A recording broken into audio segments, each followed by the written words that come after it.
I tackled that. This is a debate show. You got to come with your facts, whatever. I said, well, I'm just going off what you said. If he's irrelevant and y'all both still around the same, y'all both irrelevant. Mm-hmm. Very harmless. I'm not even attacking him like that. I'm just kind of like, pointing out the hypocrisy maybe in what he said.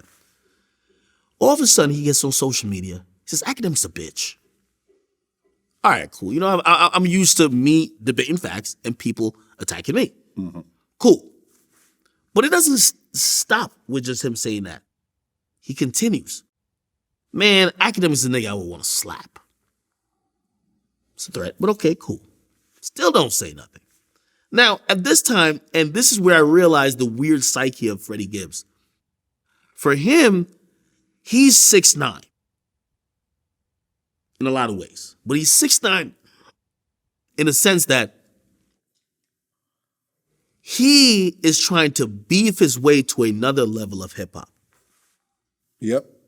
He's looking at, as long as my name is in the media sphere, I'm gaining attention, I'm gaining supporters, and this is going to turn my music up, turn up the sales. It's going to make me a star or a superstar. Right. And to be fair, this was coming at a time where his buzz was finally starting to build up. Because you got to understand. He was irrelevant for 20 years. Yeah. Keep in mind. He got signed to Jeezy, like maybe 10, 12 years ago? Like he had really been in that project, whatever he did with Jeezy never really went anywhere. And for literally for years, because when I would see him out, he'd be solo.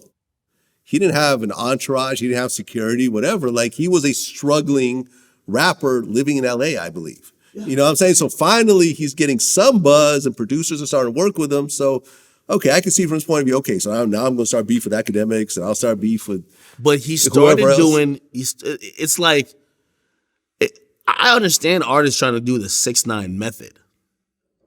But the part of the story everybody forgets is that at least for the majority of the time, 6ix9ine was rolling with Treyway. And those dudes were cashing in all the checks that 6ix9ine's mouth was right. Right. So 6ix9ine's telling 20 niggas, oh yeah, suck my dick, right? When Shotty sees them dudes and them dudes even look at them differently, you're getting shot at. Freddie Gibbs isn't that. Yeah. So I'm watching him doing it, but I understand why he's picking on me. Like, well, it's Akademiks. Like, he's not going to physically do anything to me, right? But then he also has been doing it with other rappers, right? Now, Gunna, one of them. So anyway, there was a exchange back and forth back then. This is like 2 years ago. And I'm going to be honest with you, because I didn't know he was super social media savvy. He made T-shirts with my face on it. I remember calling my lawyer and I'm like, yo, stop this shit. And literally they told me, they were like, yo, the dude is broke. Like, he's not even making enough for us to really take it to court. Yeah. It was like, yo, he probably made like 20 grand. And I'm like, I don't want to make shit. But they're like, yo, to really follow this suit through, like, you're going to lose. Like, are you down to? And I'm like, shit. But he made so anyway, he's making memes. He got all type of shit. And I just stopped going back and forth with him. Because it really started over him saying, I'm on Twitch one day, he says, yo, so look at this fucking loser Akademiks that you guys are listening to. You know, my son lives in my son's room is bigger than his entire apartment. Now, I just bought like a $2 million crib. I'm like, I know you just chill out, Vlad, but I couldn't do it. Not with a bum like Freddie Gibbs. Freddie Gibbs is a fucking bum. And this is one of the things I had to change the whole perception when it came to hip hop. These rappers are broke. They're not making shit. So I remember tweeting at the bum and I said, yo, listen, cut that shit out. I said, matter of fact, let's go, which obviously I knew he wasn't going to say yes to. So, it was, I guess, the same for the same. But I was like, listen, we could compare whatever you want.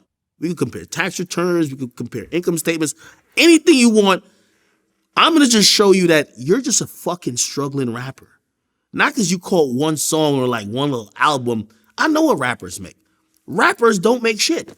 There's mad producers richer than the rappers. The label owner, 20 times as rich as a rapper.